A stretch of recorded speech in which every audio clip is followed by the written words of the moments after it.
this week is called the week of Terumah. Now, Terumah, again, when I say this week called the week of Terumah, I go, of course, by the Bible. I'm going by the Bible, so every week there is a different name for the portion. Now, the word Terumah means contribution.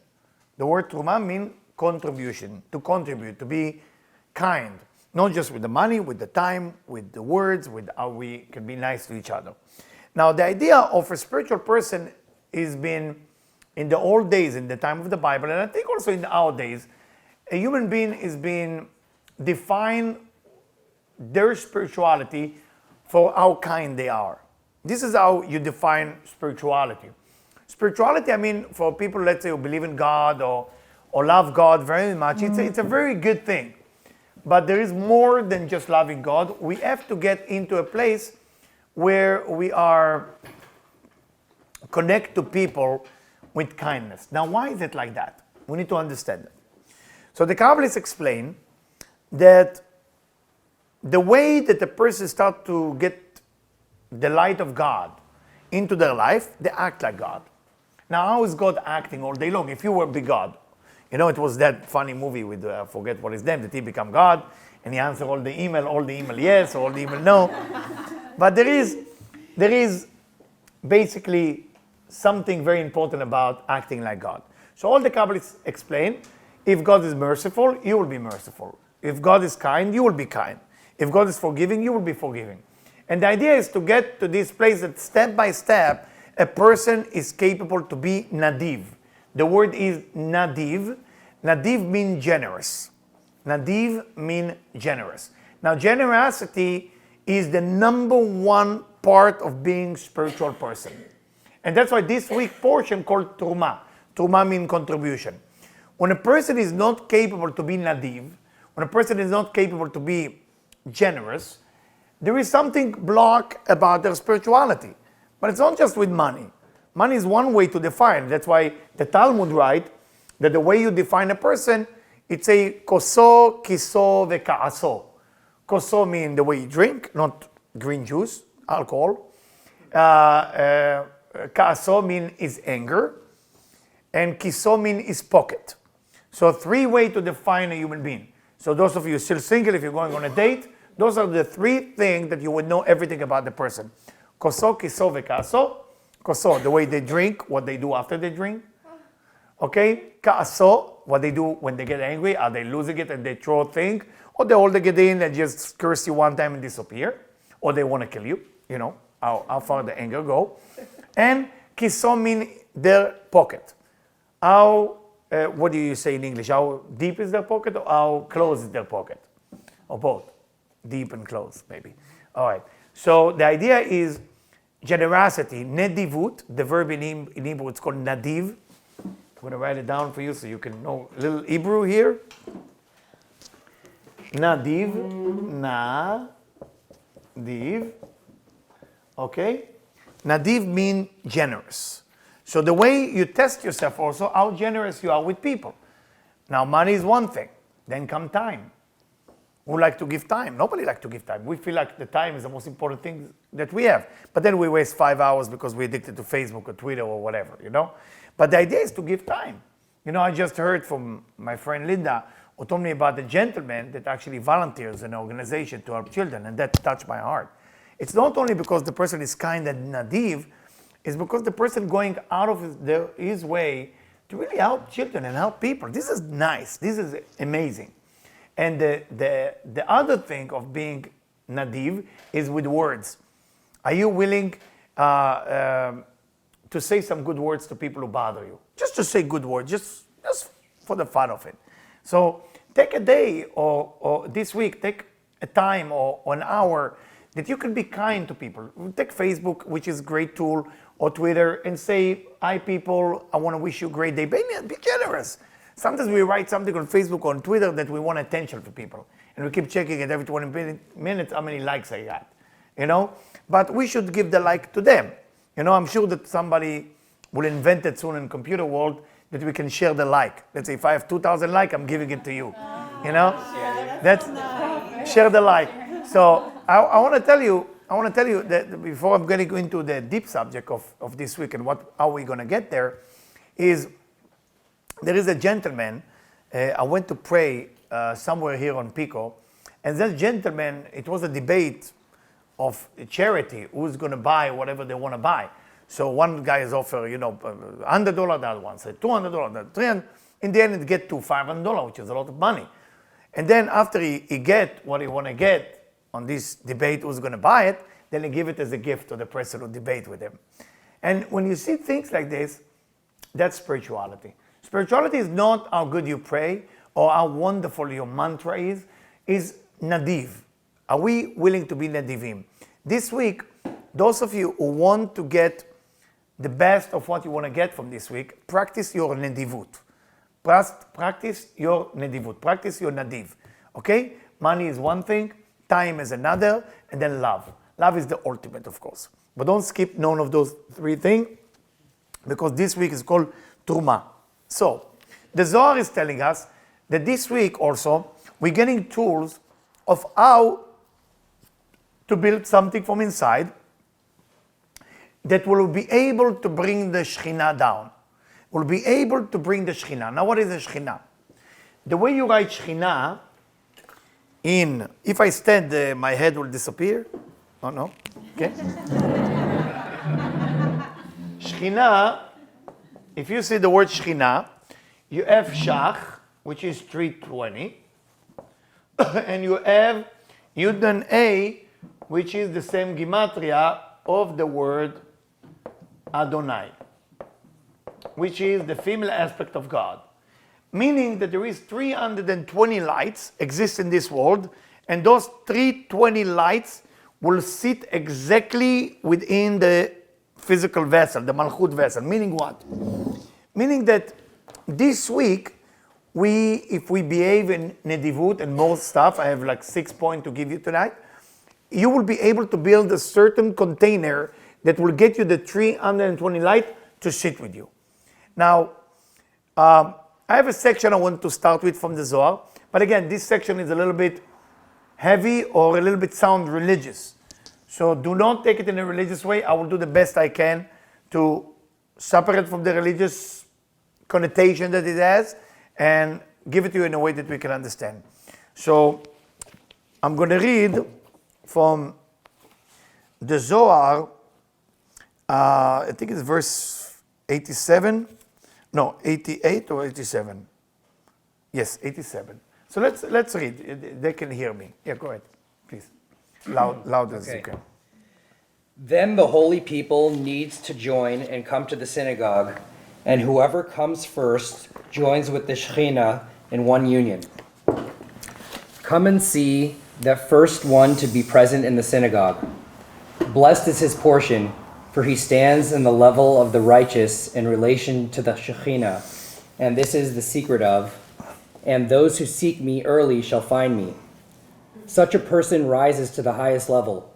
And if you say, we learn the Holy One, blessed be he, immediately becomes angry when he comes to the synagogue and does not find 10 people, yet you say that the one who precedes becomes joined with the Shekhinah and is in the level of righteous?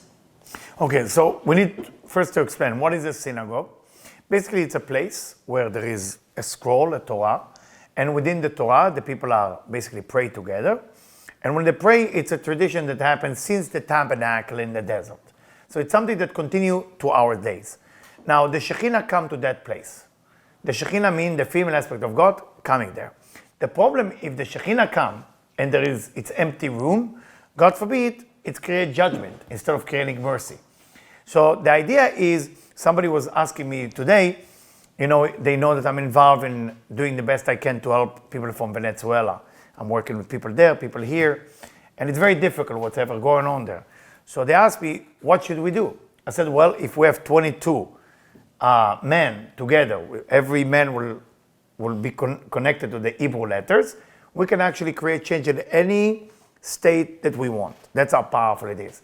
So the synagogue is not just a religiosity of Jewish things, it's more a way that we can connect to a certain energy. This Shabbat we have a nice group of people. It was really, really nice to see everybody coming.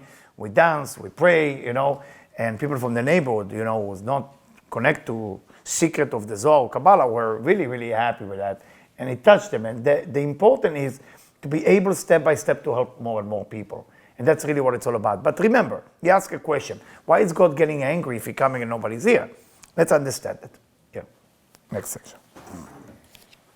He answers, "This is similar to a king who sent a message to all the inhabitants of a city that they should gather with him at a certain time at a certain place. Before the inhabitants of the city could prepare themselves, one person came first to that place. In the meantime, the king arrived and found that person who came early. The king said to him, 'You, where are the inhabitants of the city?' He said to him, 'My master, I came earlier than they, and they are coming after me by the king's order.' This pleased the king, who sat with him and spoke to him, and they became friends. In the meantime, all the people came, and the king accepted them, and then sent them away in peace. But if these people would not have come, and one would not have preceded them to speak before the king and to say that they are all coming, he would immediately get angry and wrathful." So the idea is when people come to pray, the first one is the one who gets the benefit from everybody. Why? Because many times when people come to pray, when people come to connect, or to meditate, or to do different things, we're forgetting why we're doing it. We think it's kind of, we do it because everybody else is doing it, but it's a secret. There is a big secret going on there. The Shekhinah, or the female aspect of God, or the light, or the angel that's coming here, the upper world is coming down to help us reconnect ourselves to our soul. Now, when those forces are coming, it's a lot of light. It's a lot of energy. So if those energies coming, and the first one is coming here, is giving hope for the other one to arrive. It's giving hope to the whoever is waiting. So there is no judgment. And because of that, the first one is giving hope for the angels, for the divine from above, to know that good things are coming. So that's why, when I see people coming in Shabbat here, I always tell them, make sure you're coming first. Make sure you're coming early, because you are merit that light for everybody who's coming after you. Let's read the next section, please. Okay. In this case also, since one preceded and is present in the synagogue, and the Shekhinah arrives and finds him, it is considered as though they are all present there, because he is waiting for them there. Immediately, the Shekhinah joins with him. They sit together, and she becomes acquainted with him and sets him into the level of righteous. But if one did not proceed and was not there, it is written, 'Why, when I came, was there no man?' It does not say, 'And there were not 10 men,' but rather, 'Was there no man?' Meaning one, to join with me and to be near me, as it is written, 'The man of Elohim,' which means to be in the level of righteous." So the Zohar continue and explain, the light want to give. Let's say some of you missing money, some of you missing health, some of you missing, relationship. So the light itself want to share, want to give.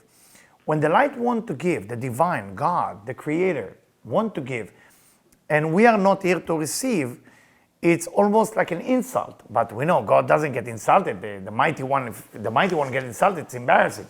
So we're not talking about insulting, we're talking about like we're missing the blessing that might come into our life. And because of that, instead of creating blessing, it creates judgment. So the first one who's coming is preventing the judgment for the one who's coming later. So always, whatever you do, try to do the best you can, to come 5 minutes earlier to whenever it's come to spiritual event. Whatever it is, a lecture, or study the Torah, or study the Zohar, or study the Ari, or study something, come always a few minutes before. Whatever it is, don't be late for those kind of things. Don't be late. You can be late on your date, no big deal. They will wait for you, don't worry. You can be late to your dinner, but when it's coming to a spiritual event, always try to be in the beginning, because it's almost like you understand that that's what gives me life. I saw one of the video of, may you rest in peace, Dr. Wayne Dyer. I don't know if you like him. He used to be one of my heroes, and he's still one of my heroes for 20 years. So he passed away, and a great man. And there is a video on him now, how he wake up and what he does, his ritual. So every morning when he wake up, he do the Jewish prayer. He wasn't Jewish, but he does the Modani. So you're shocked, like, Modani, really? But he believed in that's the best way to start the morning. So he said in English, he translated into English, "Thank you, God, for waking me up." And I think it's great because we don't really appreciate waking up this morning. we are looking at what we don't have. We're looking for what we miss. We're looking for the pain I have in my ankle and all kind of things that I do have. And the idea when a person comes to pray and to meditate, a person has to come with that type of excitement. There is a question in the halacha. Halacha means the Jewish law. And they're asking a question if young children still need to come to pray. There is a question like that. And the answer is absolutely not. They don't have to. It says, so why should the father and the mother try to bring them? And it says, sachar psi'ah. The reward that they get by walking toward the place of connecting, toward the place of praying. And so the child only getting the walking, the distance that he made, to go to connect to the Creator. But once he connects to the Creator, he almost get nothing. Don't tell it to your kids, but they're almost getting nothing. But what they're getting a reward for is walking toward and believing their parents that where they're going is the light. It's amazing. If you look at that, Jewish law was written about 2,000 years ago. And I'm looking at it and say, wow, this is weird. I mean, we should tell it to people. You know, I'm holding it there. I tell it, I don't tell it. I mean, it might sound a little bit religious or a little bit too Jewish, and I'm not trying to put or offend anybody. But it's good to share it because it helps you opening your mind how the Talmudic people is to think. You know, those 2,000 years ago, they used to sit and have argument, debate, disagreement, and then they come up with some conclusion. You know, what's right, what's wrong. And I'm not telling you to follow it, or you don't have to, but to think about it, to think how they used to think. And I find it fascinating that we're talking about Terumah this week. We talk about being nadiv, being generous. We're talking about building the tabernacle. And God is saying to the people, V'asu li mishkan, build me a tabernacle, God said, V'shakanti betocham, and I will dwell within you. What he said, build me a tabernacle, build me a temple, build me a synagogue, but I will dwell within you. He should say, build me a synagogue and I will come visit you. Meaning that there is another synagogue, another chamber, another temple that we build, and that's the temple inside. So yes, we need to have the temple outside, which is where we're gathering the men and the Torah and the women and the kids and everybody. That's when we pray and meditate, but you also have to build now from inside. And that's where I'm going to take you right now. So I'm reading from a book that's called Sfat Emet. Sfat Emet was a Kabbalist that is buried now in Warsaw, in Poland. It's about 25 minutes drive from the airport. And he writes 3 levels how to build a chamber from within. He giving us step by step how to do it. So the first level, he said, is ratzon, desire. And he writes like that. How do you build a chamber from within? He says spirituality, Torah, the Bible, the Zohar, the spirituality that we study here, has everything in it already. But you only can get based on your desire. We need to explain it, what he say. I want to build a chamber this week. All of us want to build a chamber, and through that chamber you get everything you want. Now, what is that need to be done? First is desire. Desire that I know that every time I open a book of spirituality, every time I open a book of Torah, I know that within it there is all what I desire. Now, can we think like that? Normally not, because we try to manipulate the entire universe to get what we want, and we end up with what we want, and then we get disappointed. Why? Because the structure of how things need to be in my life, it has to go through a channel of spirituality. If I am a spiritual person, and if I truly believe. If I truly believe there is something called the Creator supply all the good things through a certain channel. Now that channel, that pipe, it's written, believe it or not, that within the Torah, within the 5 books of Moses, there is actually all the secret of the Creator. People think that the Torah, the 5 books of Moses, was written historically later, after God created the world, because it's a story. If you look at the story, it's a nice story, right? Adam and Eve, Moses, Abraham, Jacob, Isaac, Esau, war, Balak, Pinchas. No. The secret of Kabbalah teaches us a secret The Torah was written before Adam and Eve were created. How can that be? That means that story was there before human being came to the world. So it's almost like a script for a movie that was there before the act. So what are we doing here? If everything already been written, what's a free will? What do we want from Adam? What do we want from Eve? Well, the idea that within the Torah, there is everything. Everything. Everything inside. Everything you can imagine, everything you want, it's there. Do you have the desire for something that the Torah can do for you, or your desire is some random desire? You know, I'm working with many religious people, like Christian, Muslim, Hindu, and we had a talk today, and I was supposed to give a presentation of Kabbalah and what it is, and it was fascinating, and I was worried that they will not accept it because they're very Christian, I was concerned, be honest with you, even if it's life, I can say it. I was worried, and I'm teaching for 28 years, it's still, you don't know, you don't see the faces, was on the phone, so you don't see how... The reactions. Exactly, it's very difficult. And surprisingly, they were very happy, and they loved it. And I said that I was a little strong to my opinion. I said, listen, what you're presenting to me is very much more on the physical planet. What I want to present to you is something non-physical at all. And I hope I will not insult anybody. I prepared them, and then I spoke. And when I say that within the Torah, I said to them, all religion believe in the Torah, 5 books of all believe. Later on, people add whatever it was, the Quran or the New Testament or other books. It was added later. But Torah, everybody agree. Everybody agree, it's okay, 5 books of Moses. And the idea, if you believe that through the Torah, you actually have all your desire there, it starts happening. And it's not only happening, because it will happen no matter what. It will happen and it will stay. But if you will have the desire that you want from life, let's say you want a nice car, better relationship, more health, it will happen too. But the joy and happiness that you will have from this will not be as great as when you draw the blessing through the pipes of spirituality. I want to make sure it's clear because it's a new thing for me when I read it. So wow, that's a great discovery and I hope it finds you well. Again, this is the first step of building the chamber from within. Second step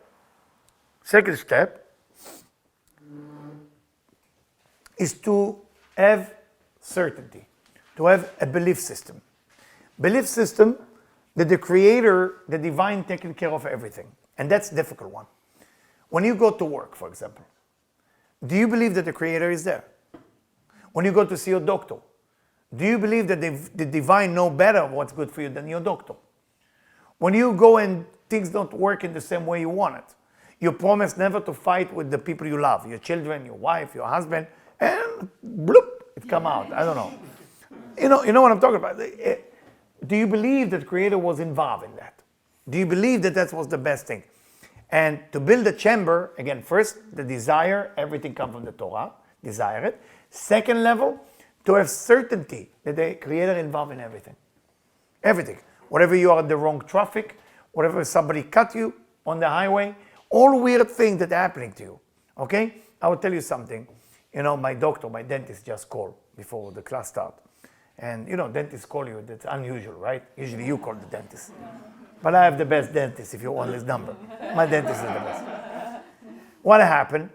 They forgot me on the chair. No, it's a good dentist. It's the only time it happened. So I'm on the chair, and they didn't tell him that I'm actually on the chair. So I'm waiting there like 45 minutes, you know. And usually you wait 10 minutes top. And I said, listen, this traffic is in the valley. I'm going to make it in class in time. I don't know what to do. So I saw that he's busy in a surgery next to me. I cannot bother him. I cannot say anything. So I left. Basically left. So he called. He heard about it. He was very upset that they didn't tell him. They didn't even tell him I'm there. So I said, please don't punish your people. I'm a believer, and I believe that that's meant to be not the right day maybe my gum and this and that. We do it this week, don't worry about it. Or next week. And the idea is, I asked my wife, if he will follow another customer, the other customer will yell and scream at him. Why did he have me as a customer that I talk nice to him?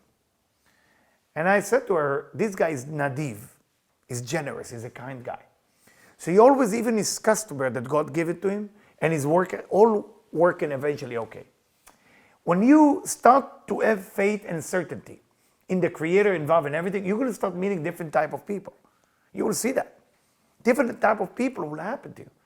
And this is very, very important that you start understanding it. One of the reasons I call my organization Vital Transformation, or in a different word, it's called Spiritual Umbrella, or Eliyahu, or whatever you want to call it, is to give people a chance. That's what we try to do here, to give people a chance to grow themselves. I don't want people to have dependency on me or dependency on my organization. I want people to understand that they have inside of them the chamber. The synagogue is inside of you. Third thing, it say, you should make me a tabernacle and then I will dwell within you. Say to us, Fatimet, what does that mean, you should make me a tabernacle? Meaning you canceling of you so there will be more existent of the Creator. Now, how do you cancel you? How do I cancel this? You know, I have a hard time with my wife telling me I'm wrong to agree with that. How do you do that? How do you, where do I start to cancel me? All what I got is me. You want to cancel that? Look at that. It's very important to have an understanding because that's the third part of the building that inner tabernacle. It's not what you do with your wife or your husband. It's not what you do with the driver. Now, this has to do with the divine. This has to do with the divine. I had on Friday a gentleman who called me from Argentina. I don't know why, but lately, since I'm doing what I'm doing here, I have a lot of people from South America reaching out. Maybe it's my tikkun or something like that, like phone call every day for only from South America. And that gentleman called me from Argentina, and he knew of my story for whatever happened to me here. And he told me, tell me a story about you and the divine. I said to him, you know, it was a point in one point that I didn't have money. I was in Uruguay, and I didn't have a place to sleep. And I had with me a group of 3 people. They were young, and I rather have them go to sleep, and I didn't tell them, but I stay in the car.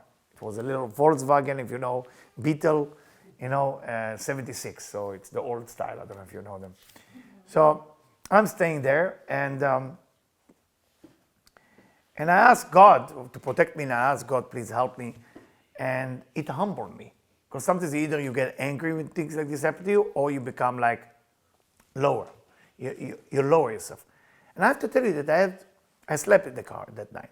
And I had so many dreams and so many things happening to me about all the future and everything's going to happen to me.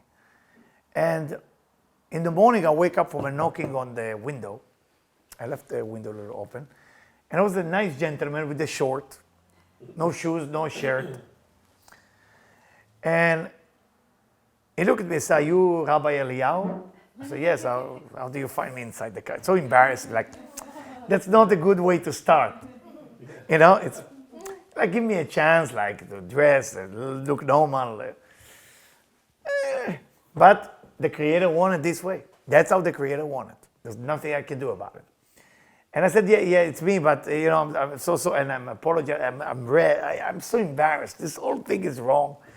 And because you didn't move, because the wheel and 76 cars are a little bit bigger, so your leg can move. And I say, you don't know who I am, I want you to come to my house, I need your blessing. And I said, you sure you want me? There's many other rabbis. I said, I don't know, you. So I'm getting to the house, is one of the richest guy in Uruguay. And he's getting 3 people walking around me. One is the maid, one is a massage therapist, and one is the chef. So who are those? I said, those are your private people. Wherever you go, they follow you. So no, I can't do that. It's not good for my ego. I said, what ego? You slept in the car last night. You have no ego left. I said, okay. So I remember the first night when they set up my bed. I slept on the floor. And my friend asked me, why are you sleeping on the floor? I said, I'm worried a little bit. So why are you worried? I said, my ego started going up. I don't know. I never saw a bed like this. I never been served that level. It's embarrassing. I mean, people iron my, forgive me for saying, the underwear. It was like soldiers standing there. I never experienced something like that. So when you are capable to humble yourself in the right way toward the Creator, not toward people. Toward people is nice too, but toward the Creator, and understand that here I am God. I'm going to make myself low, so I'm allowing you to shine. Those 3 levels, my dear friend, if you're capable to do those 3 levels this week, I will tell you that you will find the chamber inside. When you have the chamber inside, you will start getting answer, getting dream, getting vision, getting everything this week. And especially because it's the month of Adar, the month of Pisces. It's available now. Psychic are in the air everywhere, you know? So just try to do those 3 things. I know it's difficult.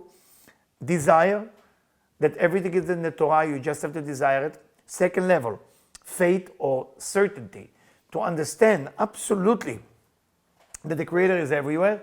And the third one is humble yourself in such a way that you humble yourself to the Creator, that you don't get angry if you don't get the thing you want, because you're getting excited. You're saying, wow, now because I am lowering myself, there is more room for God.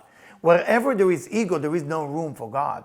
There is a story about that Kabbalist who came to town, and everybody knew him, and everybody was so excited that he came to town. So everybody was fighting where he's going to sleep.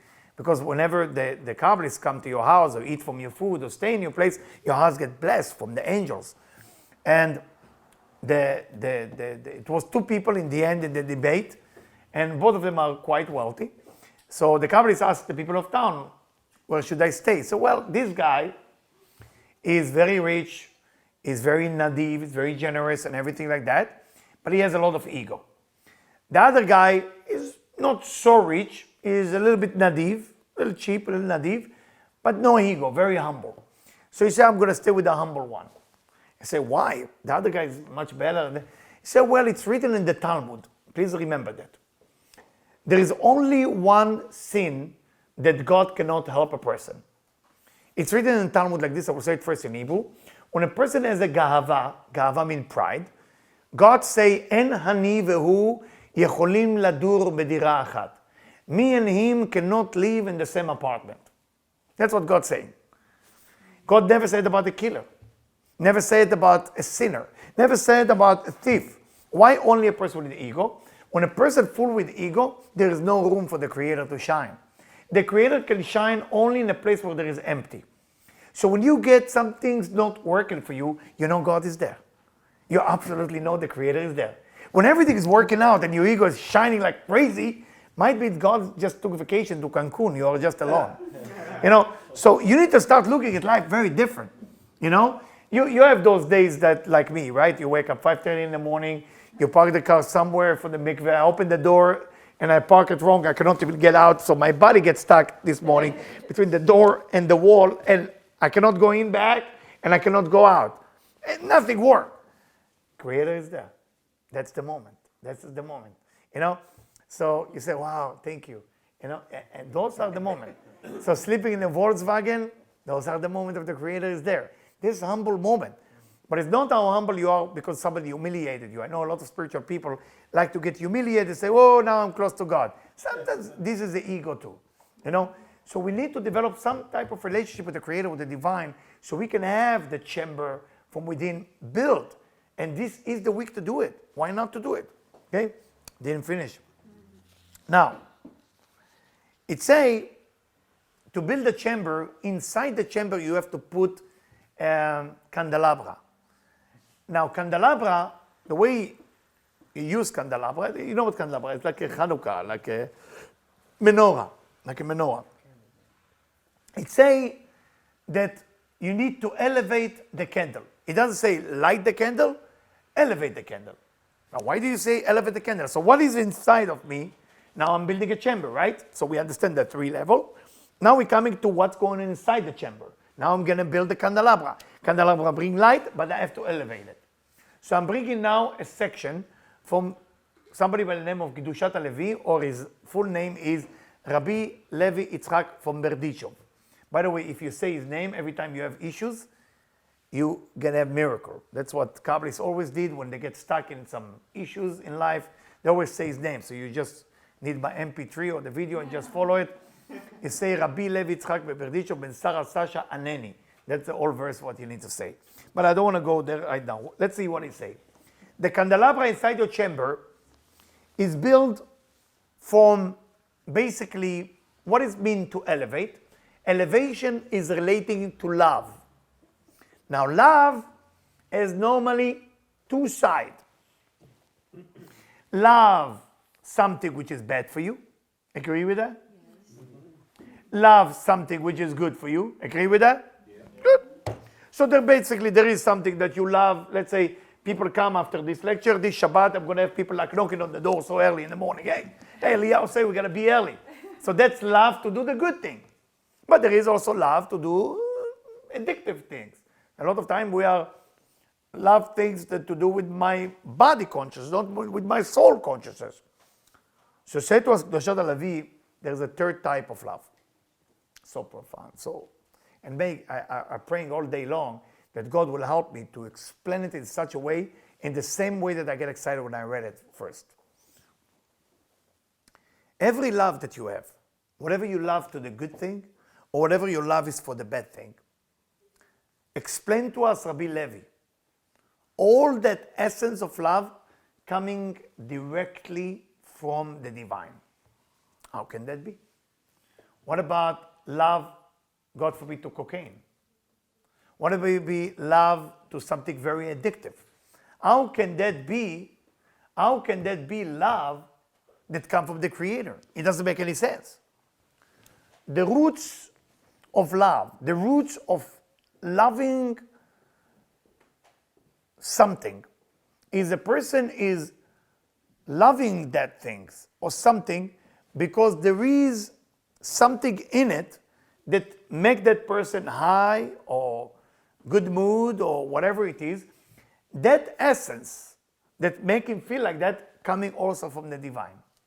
So the love that is built within it, try to understand, it's very profound, was captured by the dark side and was put into the wrong area. When a person elevates that love to the roots, which means wherever it came from, then that love gets corrected. I will explain it again because I'm not sure everybody is with me on that. I look at the eyes, that's why I put the glasses to make sure the expression. It's so profound and the most important lesson. One of the most important lessons of this 2017 for me. Again, you love bad thing, you love good thing. Both coming from the Creator. That's a new revelation. And because both are coming from the Creator, the idea, most people hate themselves for loving the bad thing. They hate themselves. They can't stand themselves. Can't stand themselves. It's like a gentleman who, God bless him, as he told me in his verse, in his words, he said, Eliyahu, what can I do? I choose the worst addiction. Doesn't matter what it was. So I choose the worst addiction. That's what he told me. Now, what does that mean? I choose the wrong addiction. He loves something that he can't stop loving. But that he loves, that's an achievement. That's an achievement. So there is two types of sin. Hate something good or love something bad. Remember, there's only two types of sin in this world. Hate something good or love something bad. And there are always two types of personality. You need to know who you are, by the way. There's people who love something bad, and there is people who hate something good. You got to find out who you are. You cannot be both, by the way.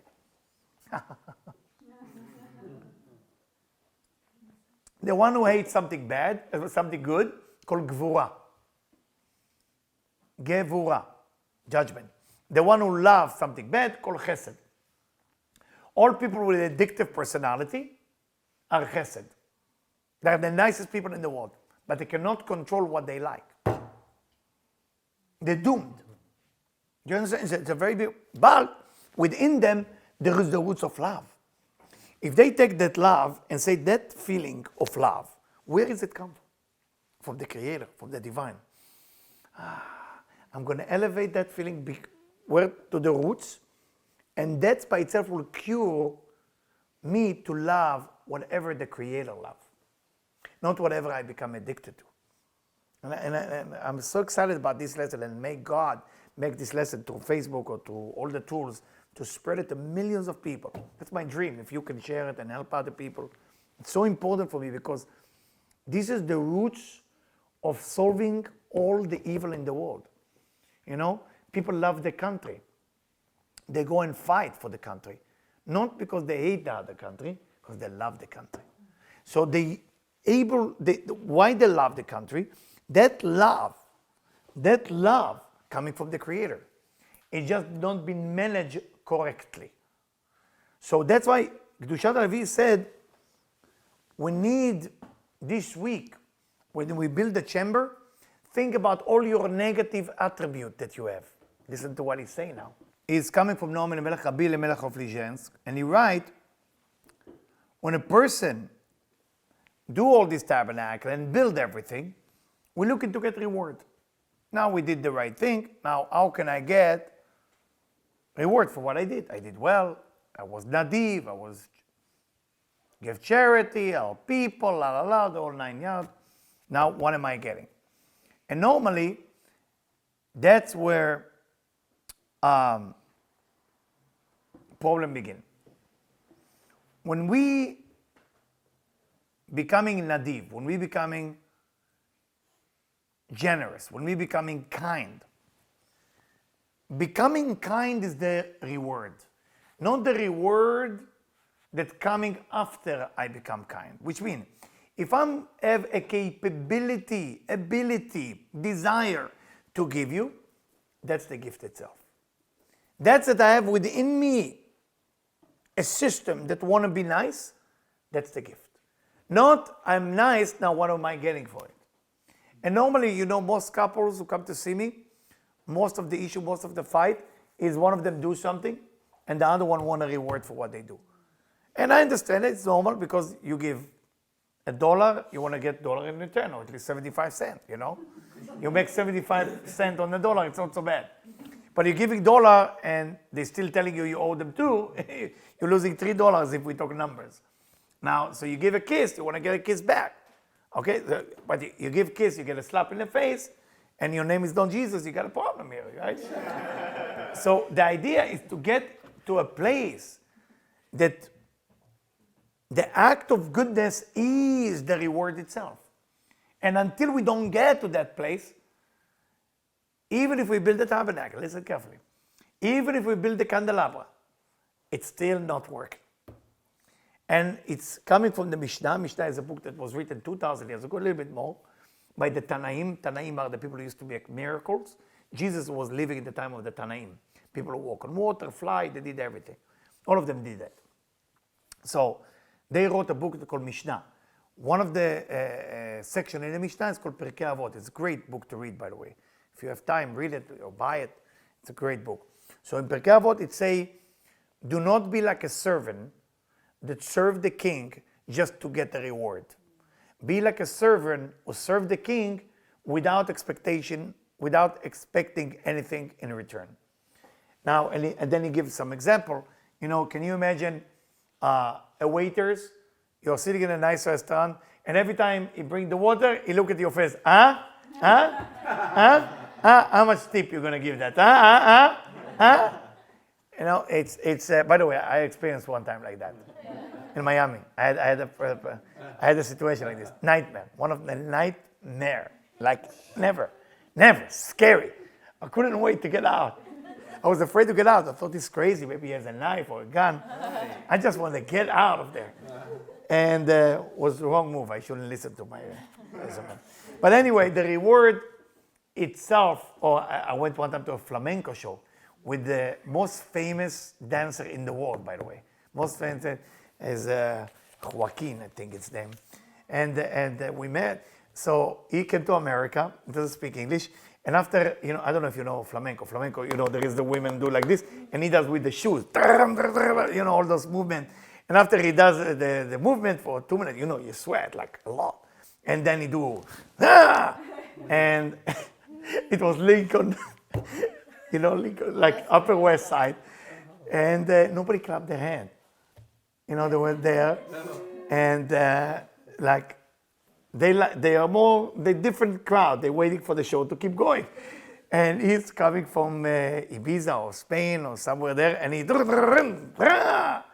and then he get angry and did to them like that, like what's going on? So the communication as an issue. He was doing that thing. They were not laughing.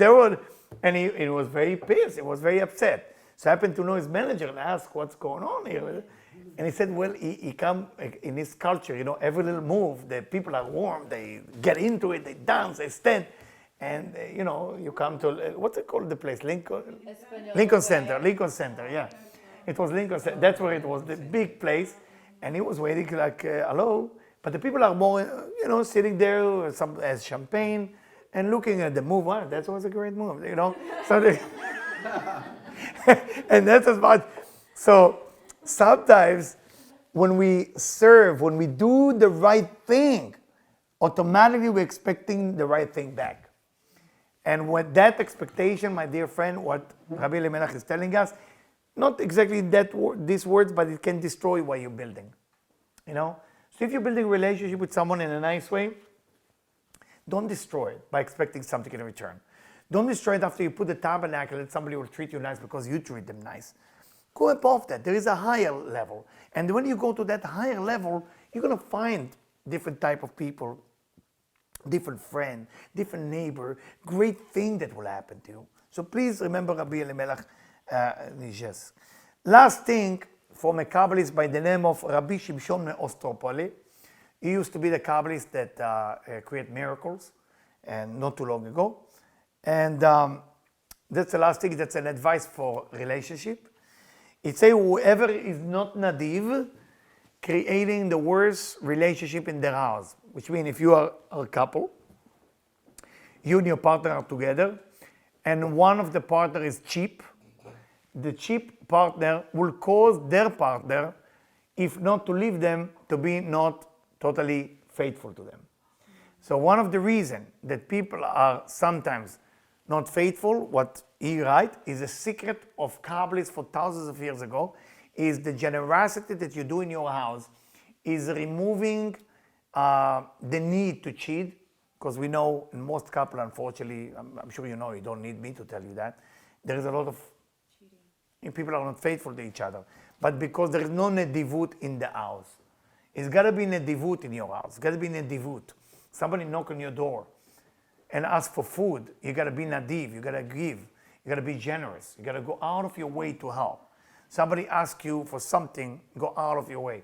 My uncle, I have to mention a story. My uncle, if you look at his face, you would never want to ask him for anything. It's the scariest person ever. But if you ask him in 2 a.m. to help you with something, and you wake him up, he will drive you to wherever you need to go. He will not talk to you the 1 hour, nothing, not even say hello to you. Remember my uncle, he have a cigarette on the left, like out of the window, and he drives the car, and he doesn't want to be nice. But it will be all the nicest thing that you want. So when you get used to those people, there is good people out there that are very nadiv, they're very generous, but they don't necessarily have the face of generous people. So don't judge people. Sometimes people are not nice on the outside, but they do more than the people who just smile. My sister, if I tell my sister I need $100, I don't want to give it to you. I'm never going to give you again. That's my sister. So, there is people who have nadivut. Nadivut, Rabbi Shimshon is telling us that this is prevent any type of issue in a relationship when you do nadivut. And that's why the Kabbalah, the Zohar teach that you should have like a box in your house, and every day at least $1 should go into that box for charity.